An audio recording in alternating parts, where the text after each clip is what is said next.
La guerre au Moyen-Orient également au cœur des préoccupations du sommet bilatéral entre Donald Trump et Xi Jinping en Chine.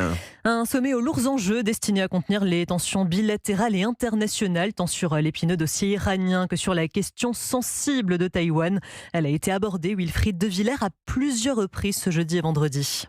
Oui, le président chinois donne le ton dès le début du sommet, prévenant que la Chine et les États-Unis pourraient entrer en conflit si Washington gérait mal la question de Taïwan. Une ligne on ne peut plus claire face à laquelle Donald Trump semble avoir joué la prudence. Il affirme avoir écouté Xi Jinping sans réellement prendre position.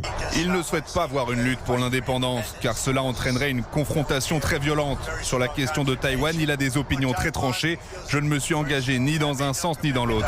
Pékin considère Taïwan comme l'une de ses provinces et Donald Trump s'est bien gardé d'annonces officielles sur la poursuite de ventes d'armes américaines à Taïwan.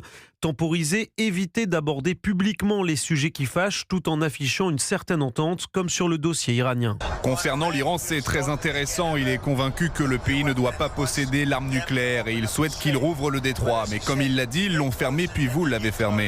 Mais là encore, Donald Trump semble être reparti bredouille de Pékin. Lui qui espérait obtenir un engagement clair de Xi Jinping pour faire pression sur l'Iran. Le président américain affirme que son homologue chinois n'enverra plus d'équipements militaires à Téhéran, qu'il a aussi proposé son aide pour le détroit d'Ormuz. Mais problème, pour l'instant, la Chine ne confirme rien.